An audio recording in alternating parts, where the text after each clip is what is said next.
Bonjour à tous et bienvenue dans cette nouvelle vidéo, je suis Samuel Adnavoisard du blog lesjeuxdesam.fr. Aujourd'hui je suis au manoir d'Antecourt, près d'Abbeville, où j'ai été invité par l'association du blog Les Petits Curieux. Cette association réalisait pendant quelques jours un camp de mousquetaires et ils m'ont demandé si je connaissais un jeu sur le thème des mousquetaires. C'était pour environ une petite dizaine de joueurs. Pour le thème des mousquetaires, je n'avais en tête qu'un jeu de plateau avec quelques joueurs. Alors je me suis dit, pourquoi ne pas adapter un jeu? Et en fait, je me suis servi du jeu des loups-garous de Tierce-Lieu que j'ai adapté à nos amis mousquetaires. Alors, comment adapter un jeu? Eh bien, dans cette vidéo, je vais vous montrer comment j'ai construit le jeu des mousquetaires d'Antecourt, puis je vous montrerai une partie avec seulement quelques joueurs. En effet, nous avons réalisé plusieurs parties tout au long de ce week-end, mais malheureusement, ce matin, nous n'avions que 5 joueurs pour filmer, donc 5 mousquetaires, ça ne va pas. Vous sentez bien qu'il y a des traîtres à la solde de Milady qui se cachent parmi eux. Nous allons maintenant les découvrir. Je vous demande d'accueillir nos 5 mousquetaires. L'enregistrement de la partie a lieu ce matin, puisqu'hier soir, il faisait nuit, et malheureusement, je n'ai pas pu filmer les parties que nous avons faites. Nous étions plusieurs joueurs. Donc, afin de donner un rendu de notre petite soirée, nous avons décidé de faire une mini-partie à 5 joueurs, même si à 5 joueurs, il est vrai que ce n'est pas totalement idéal pour jouer à ce jeu. Cependant, dans cette partie, nos informateurs nous ont dit que nous avions 2 agents de Milady, et le roi a dépêché son espion sur place. Nos mousquetaires aujourd'hui sont donc, par ordre d'apparition, Axel, Clémentine, Anaïs, Margot et Julie. Mais avant de débuter la partie, nous allons commencer par l'adaptation de notre jeu à notre environnement de mousquetaires. Tout d'abord, nous allons monter les images, donc pour cela, rendons-nous sur Google.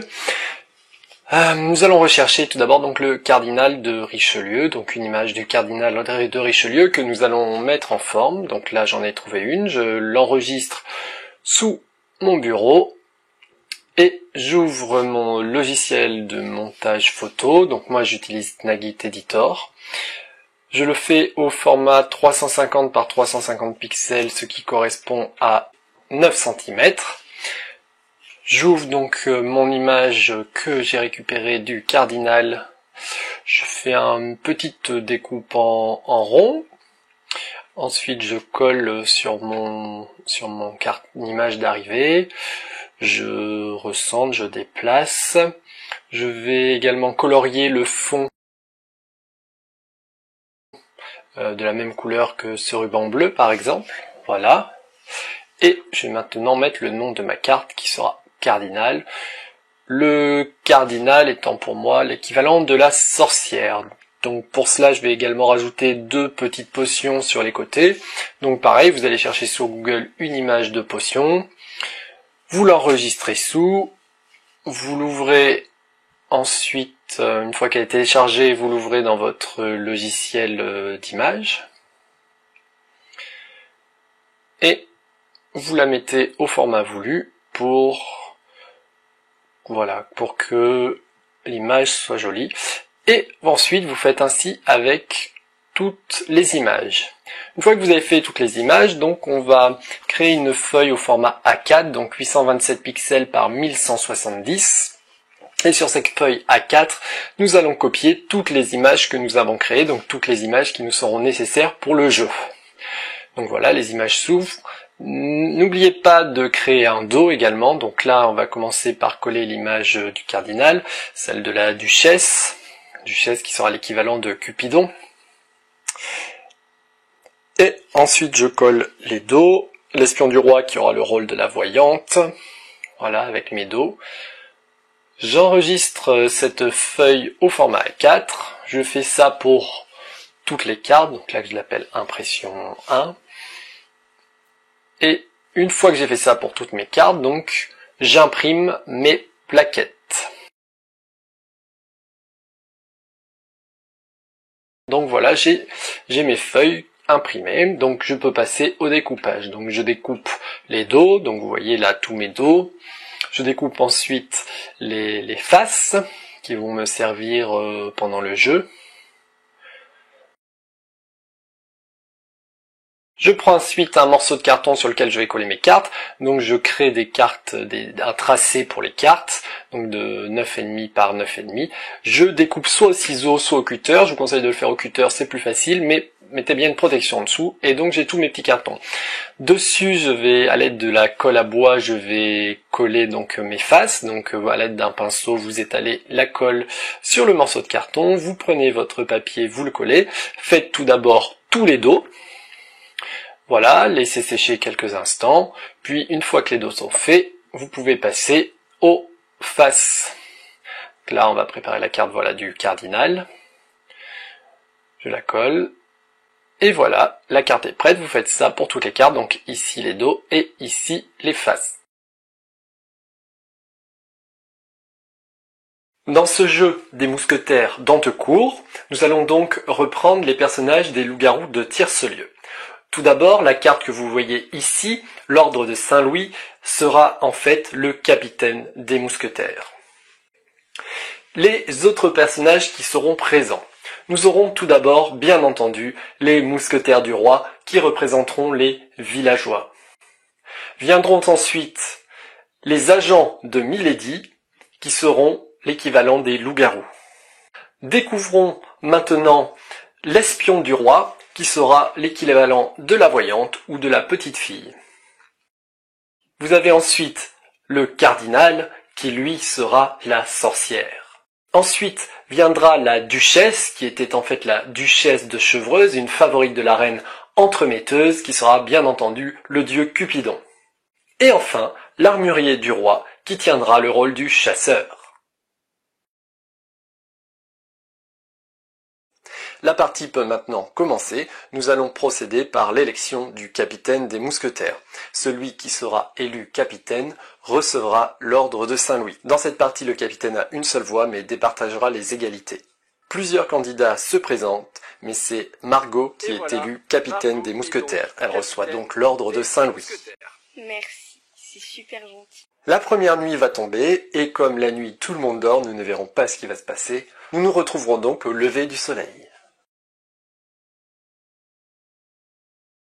Le jour vient de se lever sur la caserne d'Antecourt et nous découvrons avec effroi que le mousquetaire Julie a été assassiné pendant son sommeil. Le capitaine prend la parole et soupçonne immédiatement le mousquetaire Axel. Axel, se voyant acculé, se défend et nomine à son tour le capitaine des mousquetaires. Nous procédons maintenant au vote. Une voix contre le capitaine, 3 voix contre Axel. Axel est donc immédiatement arrêté et on découvre qu'Axel était un agent de Milady. Mais il reste malheureusement encore un agent de Milady. Et la nuit tombe maintenant. Après cette nuit, comme toutes les nuits, un nouveau mort, et cette fois, malheureusement, c'est le capitaine qui vient d'être assassiné. Le capitaine était un simple mousquetaire, nous savons qu'il reste actuellement un agent de Milady et l'espion du roi. Attention, il ne faut pas que le capitaine se trompe en transmettant sa carte, parce que s'il la donne à l'agent de Milady, les mousquetaires vont perdre la partie. Et nous allons maintenant passer au vote, sachant que forcément Clémentine va nominer Anaïs, et Anaïs va voter contre Clémentine. Comme j'ai appris que Margot était un simple mousquetaire, je soupçonne donc Anaïs. J'aurais à dire que peu importe qui je suis, je n'ai aucune chance de remporter puisque elle a l'ordre de Saint-Louis et qu'elle a 2 voix et que moi j'en ai qu'une contre elle. Clémentine, en tant que nouveau capitaine, va pouvoir départager l'égalité et donc elle décide de condamner Anaïs. Et nous découvrons qu'Anaïs était en fait un agent de Milady. Les mousquetaires remportent donc cette partie. Ouais! Anaïs tente de fuir, mais elle est rattrapée par les mousquetaires et arrêtée. Quant à Axel, elle a réussi à s'échapper, mais je suis sûr que les mousquetaires sauront la rattraper.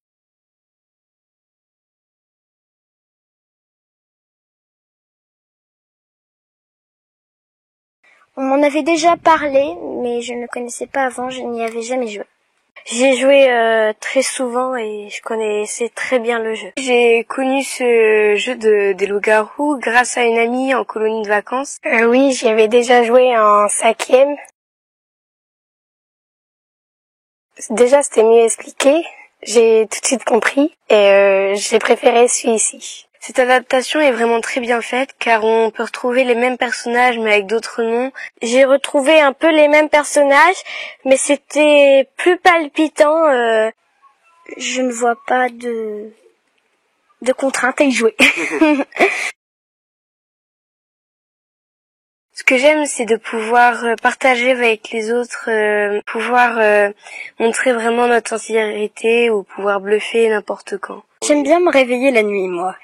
Tout est presque parfait, c'est vraiment un jeu que j'adore. Alors j'aime bien être cardinal et je trouve que mousquetaire aussi, sauf qu'on se fait tuer par les agents de Milady. Agent Milady parce que j'aime pas tuer les autres personnes. C'est quand tu es loup-garou ou agent de Milady, c'est souvent le rôle, c'est le rôle le plus méchant et ça me plaît pas toujours de devoir tuer les personnes. Les mousquetaires, je sais pas grand, je me réveille pas la nuit. En fait, c'est ce que j'aime. Il n'y a pas de point négatif dans ce jeu, j'aime vraiment tout. Il faut toujours se méfier des autres adversaires. Quand il tue une personne, se méfier qui c'est. Moi, je me dis qu'il faut pas se fier aux apparences, même si elles sont vraiment trompeuses. J'ai une petite défense qui peut assez bien marcher, surtout quand on est agent de Milady. Je vais vous la citer. À l'intérieur de ma poitrine, il y a un cœur qui bat, et je serais très déçue que par votre faute, celui-ci cesse de battre. Cette vidéo touche maintenant à sa fin. Merci à vous de l'avoir suivi. Merci à l'association du blog lespetitscurieux.fr. Si vous avez aimé cette vidéo, n'hésitez pas à cliquer sur j'aime et à la partager. Quant à moi, je vous donne rendez-vous pour un prochain article sur mon blog lesjeuxdesam.fr. À très bientôt. Bye bye.